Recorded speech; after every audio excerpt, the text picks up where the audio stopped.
Now, to talk more about today's festivities, we're joined by the SACP's spokesperson, Dr. Alex Mashilo. Dr. Mashilo, very good evening to you. Thank you for your time. I mean, before we get to the deeper politics, in honoring the commemoration of liberation hero Chris Hani, what has this year's event symbolized? Because I know this is an annual thing.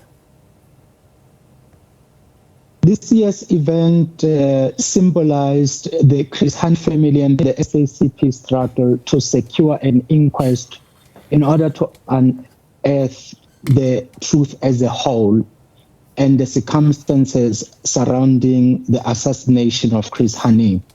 You will recall that we strengthened this call in December of 2022 after the Constitutional Court not only accepted but also imposed unexisting remorse on the family of Chris Hani when it argued that Janus Walus did show remorse.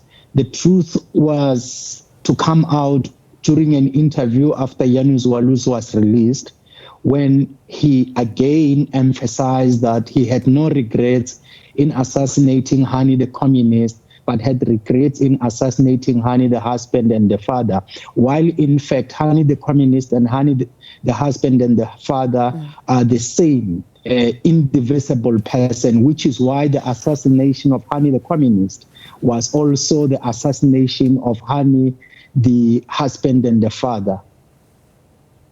So with that call, I know that together with the Hani family, you said that you will never find closure until that inquest is conducted. I mean, are you hopeful that the answers will eventually come? And we've seen how long such processes have taken over the years.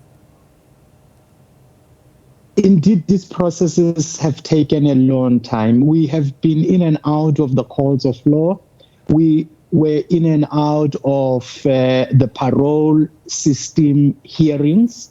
We were in and out of applications as well as counter applications and appeals. And where we are, we have collectively written a letter to the head of state, being the President of the Republic, asking for the state to implement the inquest as a matter of agency, so that we do not lose the circumstances under which we could realize access to the truth, given that things are changing faster than ever before. What we also did here today is SACP's General Secretary Solima Paila speaking quite a bit about what he anticipates on the outcome of today's meeting with the DA and the ANC over, talks around the GNU. And what we do know, as you and I speak this evening, is that neither party has shown a willingness to walk away from this coalition. And Mabaila had said that today's meeting will not yield positive results. Perhaps let's talk a little bit about that, because I know that the SACP had spoken quite a bit, really expressing their dissatisfaction around the GNU. Definitely. The GNU, as it stands in its composition, finds itself in a crisis of incompatibility. We all know that what the DA stands for goes in a diametrically opposed direction when compared to the revolutionary values that have guided the ANC in the liberation struggle. And we have seen and heard from the Secretary General of the ANC and the Minister of Finance that during the discussions on the budget, the DA demanded control of the port in the Western Cape. And when the DA actually made its own presentation in Parliament, it demanded an end to the extension of collective bargaining agreements to what it called small enterprises. These are attacks on the working class. We all know that when the DA campaigned for the 2024 May elections, it said that if it were to be elected, it will do away with the national minimum wage, which is written down in the Freedom Charter as one of the achievements that the ANC stands for. We heard that they don't want the implementation of the Expropriation Act. We all know that they are opposed to the National Health Insurance Act. So now here it is a clash of opposite interests, which is why the SACP right from the beginning criticized the inclusion of the DA in the GNU. And you've hit out at the DA for not supporting the fiscal policy framework, saying that it must see itself out of the GNU. The DA actually didn't have a problem with value-added tax if you understand the statements raised by the Minister of Finance. Yeah. They supported an increase in value-added tax, but in exchange for a rollback in the implementation of the Expropriation Act, in exchange for the control of the port in the Western Cape, in exchange for the liberalization of the labor market especially, and then to the extension of collective bargaining agreements to small employers so that there can be deeper exploitation of the working class.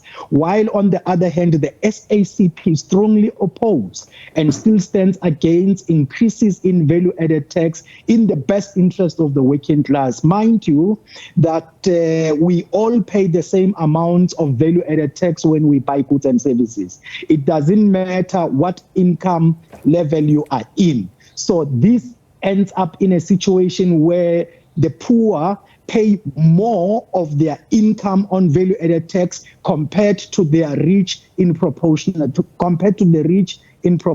terms. And as we really get a sense of, the ANC navigating uncharted waters in a budget standoff with political parties, both inside and outside of government. I mean, you've also, as the SACP, are talking about contesting elections alone without the ANC. It's also being reported that the ANC is pushing for a formal rule-based agreement to stabilize the coalition government and avoid future fallouts and getting caught off guard in future votes.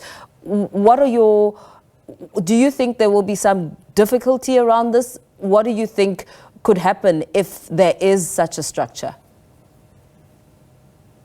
Let's go back to February 2025, when the presentation of the budget in Cape Town was aborted.